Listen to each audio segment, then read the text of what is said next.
தீபாவளி தோன்றிய கதை தெரியாமல் தீபாவளி கொண்டாடலாமா?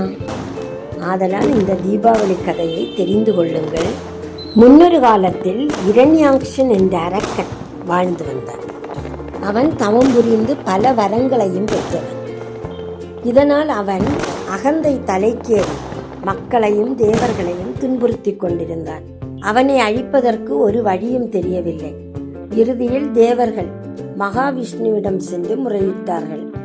அப்போது மகாவிஷ்ணு இவனை அழிப்பதற்காக தன்னுடைய 3வது அவதாரமான வராக அவதாரம், பன்றியின் தலையும் மனித உடலும் கொண்ட ஒரு உருவம், அந்த அவதாரம் எடுத்து கடலுக்கடியில் சென்று பூமியை தூக்கி கொண்டு மேலே எழும்பி வந்து கொண்டிருந்தார். இதனை கண்ட இரண்யாக்ஷன் வெள்ளி நகைத்து கொண்டு மகாவிஷ்ணுவிடம் போர் புரிய வந்தார். மகாவிஷ்ணுவை ஜெயிக்க முடியுமா? அந்த போரில் இரண்யாக்ஷன் மாண்டு போனான். இப்போது மகாவிஷ்ணுவும் பூமாதேவியும் ஐக்கியமாகி ஒரு குழந்தை அங்கே பிறக்கிறது. அந்த குழந்தை தான் நரகாசுரன். நரன் என்றால் மனிதன். அவன் அசுர குணத்தோடு பிறந்ததால் அவனுக்கு நரகாசுரன் என்ற பெயர் ஏற்பட்டது. இனிமேல் தான் கதை தொடங்குகிறது.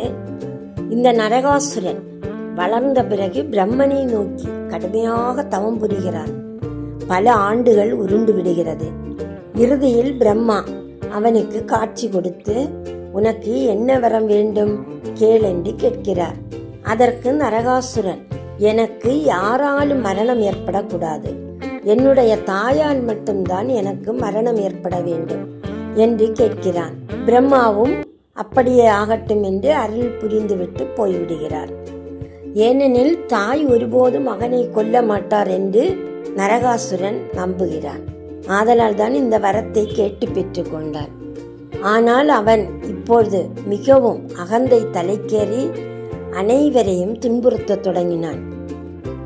அவனுடைய அட்டகாசத்தை யாராலும் அடக்க முடியவில்லை. இறுதியில் தேவர்கள் மகாவிஷ்ணுவிடம் சென்று முறையிட்டார்கள். இப்போது மகாவிஷ்ணு, நான் கிருஷ்ண அவதாரம் எடுக்கும் போது அவனை கண்டிப்பாக அழித்து விடுவேன் என்று உறுதியளித்தார். அவ்வாறு மகாவிஷ்ணு கிருஷ்ண அவதாரம் எடுத்து வந்தபோது சத்யபாமாவோடு சேர்ந்து நரகாசுரனை அழிப்பதற்காக செல்கிறார். இப்போது கடுமையான யுத்தம் நரகாசுரனுக்கும் கிருஷ்ணனுக்கும் இடையில் நடக்கிறது. கிருஷ்ணன் சக்கராயுதம் அனுப்பியும் நரகாசுரனை கொல்ல முடியவில்லை. இவனை கொல்வதற்கு ஒரே ஒரு மார்க்கம்தான் இருக்கிறது. அதற்காக கிருஷ்ணன் ஒரு யுக்தியை பிரயோகிக்கிறார். அதாவது யுத்தத்தில் நரகாசுரனின் அம்பு பட்டு மயங்கி விழுவதைப் போல கீழே விழுந்து விடுகிறார். இதனை அருகிலிருந்து கவனித்த சத்யபாமா மிகுந்த கோபத்துடன் நரகாசுரனை நோக்கி அம்பு எய்கிறார்.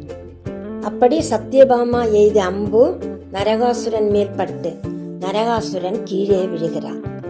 அப்போதுதான் சத்யபாமாவாக நிற்பது தன்னுடைய தாயான பூமாதேவிதான் என்பதை நரகாசுரன் புரிந்து கொண்டான். இறக்கும் தருவாயில் அவன் தன் தாயிடம், தாயே, நான் மாண்டு போகும் இந்த நாளை மக்கள் அனைவரும் மிகவும் மகிழ்ச்சியுடன் பட்டாசுகள் வெடித்து புத்தாடைகள் அணிந்து பலகாரங்கள் உண்டு மிக மிக மகிழ்ச்சியுடன் கொண்டாட வேண்டும் என்று வேண்டி கேட்டுக்கொண்டார். அதன்படியே இன்றளவும் இந்த பண்டிகை மிக சிறப்பாக ஒளிமயமாக தீபங்கள் ஏற்றி கொண்டாடப்படுவதால் இதற்கு தீபாவளி என்ற பெயர் வந்தது. நம் மனதில் குடிகொண்டுள்ள அரக்க குணங்களாகிய பொறாமை, வஞ்சகம், அகந்தை, காமம், மோகம், ஆசை, அடுத்தவர்களை துன்பப்படுத்துவது போன்ற அரக்க குணங்களையெல்லாம் விட்டொழித்து அன்பான, அமைதியான, ஒளிமயமான வாழ்க்கை வாழ்வதுதான் உண்மையான தீபாவளி. தீபாவளி குறித்து மற்றொரு கதை. அயோத்தியில் ராமன் இல்லாத 14 ஆண்டுகள் பரதனும் மக்களும் ஒரு விழாவும் கொண்டாடாமல் இருந்து வந்தனர். ராமன் ராவணனை கொன்று சீதையை மீட்டெடுத்து அயோத்தி திரும்பி வந்தபோது அயோத்தி நகரம் முழுவதையும் பரதனும் மக்களும் ஒளி விளக்குகளால் அலங்கரித்து பட்டாசுகள் வெடித்து புத்தாடை அணிந்து மிகவும் சந்தோஷமாக கொண்டாடினர். அந்த நாளைத்தான் தீபாவளி என்று இன்றளவும் கருதப்படுவதாக நம்பப்படுகிறது. பக்த பெருமக்களே, தீபாவளியை குறித்து முக்கியமான இன்னொரு கதையும் இருக்கிறது. அதுதான் சிவன் அர்த்தநாரீஸ்வரராக காட்சியளித்த கதை. கேதார கௌரி விரதத்தை குறித்தும் இதில் குறிப்பிடப்பட்டுள்ளது. ஒரு சமயம் பிரகு முனிவர் என்ற முனிவர் எல்லா கடவுள்களையும் தேவர்களையும் வணங்கி கொண்டு சென்று கொண்டிருந்தார். அப்போது சிவனை வணங்கிய போது அருகில் இருந்த பார்வதி தேவியை கவனிக்காமல் சென்று விட்டார். இதனால் வருத்தமடைந்த பார்வதி தேவி சிவனும் சக்தியும் ஒன்றுதான் என்பதை அவருக்கு காட்ட நினைத்து பூலோகத்திற்கு சென்றார். அங்கே சிவனை நினைத்து 21 நாட்கள் கேதார கௌரி என்ற விரதம் இருந்தார். கேதார கௌரி விரதமிருந்து கடுமையாக சிவனை வழிபட்ட பார்வதி தேவிக்கு 21ஆம் நாள் சிவன் காட்சியளித்து தன்னுடைய உடம்பில் பாதியை பார்வதி தேவிக்கு வழங்கி அருள் புரிந்தார். சிவன் தன் உடம்பில் பாதியை சக்திக்கு அளித்து அர்த்தநாரீஸ்வரராக தோன்றிய அந்த தினத்தை மக்கள் வண்ண விளக்குகளால் அலங்கரித்து பட்டாசுகள் வெடித்து மிகவும் மகிழ்ச்சியுடன் தீபாவளியாக கொண்டாடத் தொடங்கினர். அன்று முதல் பெண்கள் தங்களுடைய இல்லற வாழ்க்கை சிறப்பாகவும் ஒற்றுமையுடனும் இருப்பதற்காக கேதார கௌரி விரதம் இருக்க தொடங்கினர்.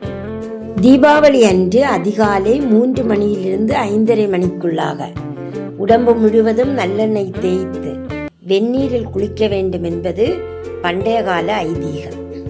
நல்லெண்ணெயில் மகாலட்சுமியும் தண்ணீரில் கங்காதேவியும் வாசம் செய்வதாக நம்பப்படுகிறது.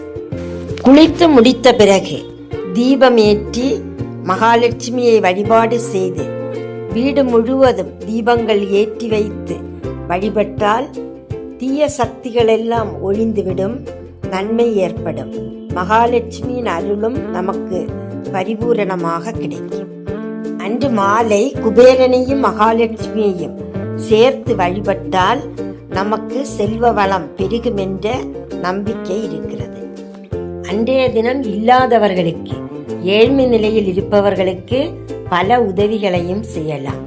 புத்தாடை வாங்கி கொடுத்து அவர்களை மகிழ்விக்கலாம், அன்னதானம் செய்யலாம். ஏழை சிறுவர் சிறுமியர்களுக்கு பட்டாசு வாங்கி கொடுத்து மகிழலாம். இவ்வாறு நாம் சிறப்பாக இந்த தீபாவளியை கொண்டாடுவோம், பல நன்மைகளையும் பெறுவோம். அனைவருக்கும் என்னோட தீபாவளி நல்வாழ்த்துக்கள். இதுவரையிலையும் சப்ஸ்கிரைப் பண்ணாதவங்க பண்ணிக்கங்க. பிடிச்சிருந்துன்னா லைக் பண்ணுங்கள். உங்கள் உற்றார் உறவினர்களுக்கும் ஃப்ரெண்ட்ஸுக்கும் ஷேர் பண்ணுங்கள். உங்களோட கருத்துக்களை கண்டிப்பாக கமெண்ட் பாக்ஸில் சொல்லுங்கள். நன்றி. தொடரும்.